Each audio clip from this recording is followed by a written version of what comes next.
Welcome back to Midday. We are joined by Dina Gilbert, the music director for Kamloops Symphony Orchestra. Thanks for being here, Dina. We have Christy on the far end here, Christy Golly, the Fine Arts Coordinator for School District 73. And in the middle, we have a special student guest today. This is Regan Schultz. She's joining us.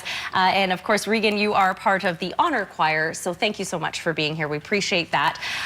Dina, I'll start with you. Let's talk about this weekend's two performances, Halloween themed, which makes sense. We're only days away from Halloween. So what are we expecting this weekend at Kamloops Symphony Orchestra? Two great concerts. At first I thought that, like, since we were having a date close to the Halloween, there's so many classical scary music from different periods that I thought it would be a really interesting time for enjoying all these great music, such as Night on Bare Mountain of Mussorgsky, Danse Macabre by French composer Camille Saint-Saëns. But I also wanted to bring some living composer music to the concert, having some of longtime friends who are also composers for video game soundtrack and all, to also bring some of their experience to the concert hall. And for this, I will also require the fantastic KSO chorus, and we will be doing some soundtrack of the video game Outlast by Samuel Laflamme, also some music by Maxime Goulet, and also Dungeon Hunter music with also the participation of the choir. So I think that's going to be really epic kind of concert. You really totally different. Yeah, different. It's like most short excerpts of different composer and all, but for sure there will be something new for everybody, and also some recognizable as well, spooky, scary theme that people will recognize. I like it. So let me ask you, so the honor choir is part of this weekend, and I'll just ask you, Christy, what is the choir's role in all of this weekend? The choir's role came from the KSO wanting the KSO chorus to be reborn for this project. And the KSO chorus is many different members of the community coming together. And from the school district perspective, I heard about this from my choir, and I thought, kids, these students, what a valuable opportunity. So I thought this would be a really great way to encourage our young singers, our secondary school honor choir students, to connect with really what is really a professional kind of experience to be singing with the KSO chorus and the orchestra. So it's a lot of different members of different choirs coming together to form this chorus, and the honor choir is one of those choirs that has come together. Regan, you're part of that. You will be performing. What does that mean to you? How exciting is this to be part of something so professional? It is really amazing to be part of something this big, because in my 6 years of honor choir, this is the biggest thing we have ever done to date. Wow. So it's just really amazing to have the singers of Kamloops and some surrounding areas actually to be a part of this huge 100-person choir with a full orchestra. Like, it's a lot of younger people who have never had that kind of opportunity. So, are you a soprano, or? I am. Yeah. Okay. So, does this mean a lot of rehearsal for all of you guys? I mean, maybe tell us how you prepare for something so big. I have to say that I'm really lucky, because we have so many fantastic choristers in town, but also a really dedicated and engaged and dynamic choir conductor, Thomas Bidrock, he's preparing the choir every weekend. He had some rehearsal with them on Sunday. Then each month I was coming and then working again with the choir, so they could get used to my gesture, because after that now it's going to be the exciting moment.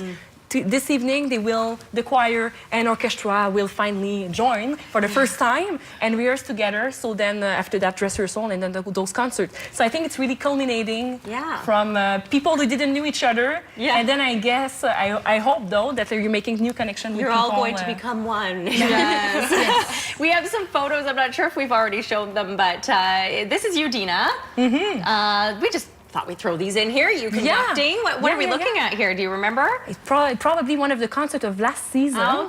Since there's a piano solo is there, so I'm guessing it's maybe even you or Shenke. But now we're probably gonna get some way better picture with the choir this time. So I'm looking forward to it. I'm not sure if you mentioned this, but is this the first time that you guys have joined together like this? Yeah, but it won't be the last one though, because to me it was also about a big culmination towards the end goal of the closing concert of the season, where the choir will all be joining again the orchestra to sing Carmina Burana. That is a really major choral work that people will recognize. And actually, we're teasing a little bit the audience because the overture, O Fortuna, of this big cycle of songs, we are going to present it this weekend. So it was a teaser for me as well of about preparing people so they can get the opportunity to sing together. And then together, we are also going to work after Christmas towards these concerts in May.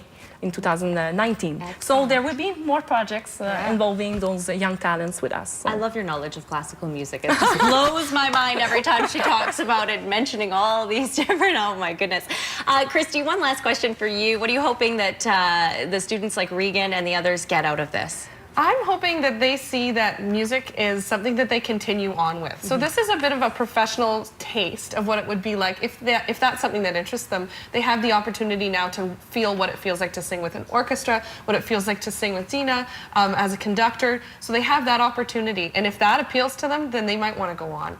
If at the very least, they know from seeing what everyone else in the KSO chorus, they know that they can keep singing their whole lives. Yeah. We've been working really closely with Thomas at TRU, and they also know that if they're going on to TRU after graduation, that they can keep singing, that there's an opportunity for music, and there are courses for music at TRU. So this is our goal of creating lifelong learners for music and for being involved in our musical community. So this is a really cool experience for them to do that. Regan, I know maybe it's too early for you to say, but will you potentially continue on singing? I definitely will continue on singing. I'm set to go to TRU next year, so I'll be joining the Music 2700 class as well as rejoining the TRU Chamber Chorus, and I'm hoping to continue on to UVic to become a music teacher. Great. Good for you. This is not going to be the last time we see you then. My goodness, that's a fantastic journey ahead for you.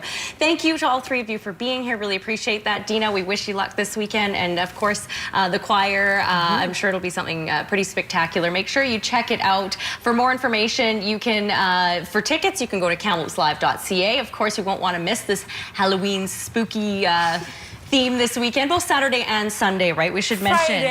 Friday. I think I did that the last time you were on too. I'm giving the wrong date. You're tricking me, right? Up my own thing on this show. Okay, Friday and Saturday night, the 26th and 27th. It is right on the screen though, 7:30 p.m. Don't miss it. You won't want to. It'll be spectacular. We're right back after a break with Bernadette Saraki to talk basics for babies. Stay with us.